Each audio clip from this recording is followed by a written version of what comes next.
Well, hey, welcome back. We are in Daniel chapter 6, and today we're going to be looking at King Darius. King Darius, who's become king. Belshazzar, we just looked at him. He was mocking God, and God took the kingdom from him. And Daniel tried to remind him that the kingdoms of man, the kingdoms of the earth, God gives to them whom he wills. Belshazzar didn't take any credence to that, didn't care about that. And now we see Darius is the king.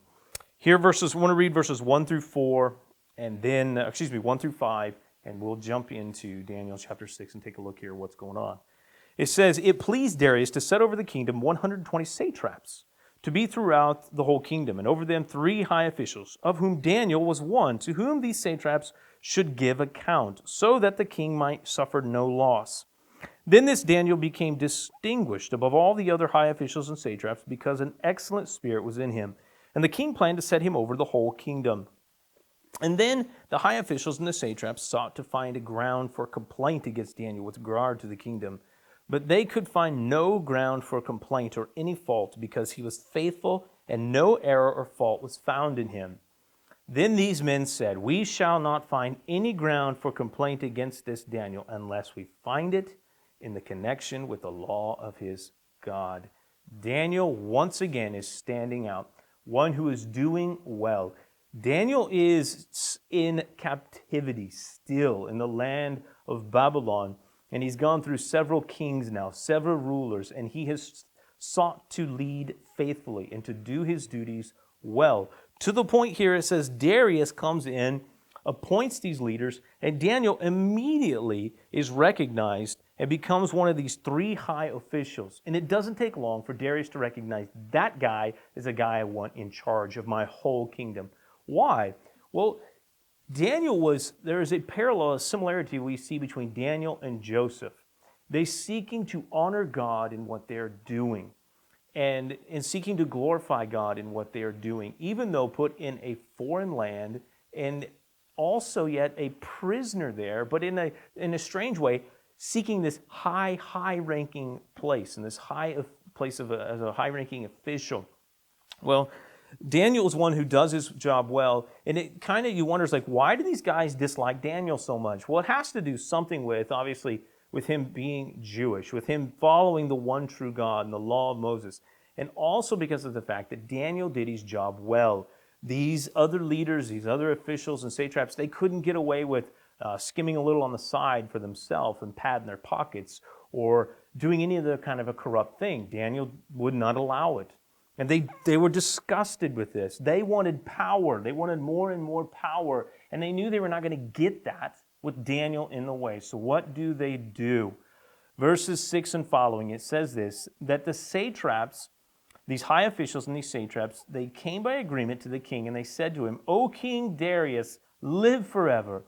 All the high officials of the kingdom, the prefects and the satraps and the counselors and the governors, are agreed that the king should establish an ordinance and enforce an injunction that whoever makes a petition to any god or any man for 30 days except you, O king, shall be cast in the den of lions." Find it interesting, we see their deceit immediately. When they say, all the high officials of the kingdom, they say, "We have all come together, we all come of one heart, King Darius." But who is notably missing from this? The most trusted of these high officials. Unfortunately, Darius, they are using Darius's pride to be the very tool that they want to use to bring about Daniel's demise. They want to destroy Daniel by manipulating Darius. And Darius, had he not been in this position, it's obvious his pride is swelling, and this is like, well, yeah, that sounds like a great idea. No one should be able to pray to anyone but me. That sounds very similar to what happened to Nebuchadnezzar. Remember that with Shadrach, Meshach, and Abednego. That everyone is to bow down and to worship, and those who do not bow were to be thrown into the fiery furnace. Daniel is supposed to pray only to King Darius, but they say that because they know he is committed to following God. He's demonstrated that no matter what the situation is, no matter the circumstances, Daniel will follow after God. He will follow the law. He will be obedient to God, and he will honor God. And he will do this as well as he can, no matter that he is in a foreign land. Well, they use this to manipulate, and they tell the king, and they remind him, hey, now we're going to sign this. And remember, oh yeah, there's that one thing that since you're going to sign it, that this can't be revoked, right, king? That's right. And he's like, yeah. And again, the king cannot see what's going on. His pride he's just unable to see. He cannot hear what's happening here right before him. He goes ahead and signs it. And then they immediately go and they wait and they watch for Daniel. Daniel, of course, prays, and Daniel knows that this decree, this injunction, ordinance has been signed. He goes ahead and still prays. Well, they find out, they bring Daniel before Darius, and Darius is he is distraught. It says that he is alarmed at this.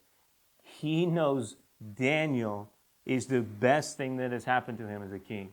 Daniel is his greatest asset because Daniel will do the job well. He is a man of integrity. He is honest. He is trustworthy. And now, because of this ridiculous, prideful decree that he himself signed, he's going to have to throw his most trusted person, whom he could trust the whole kingdom to, he's got to throw him into a den of lions.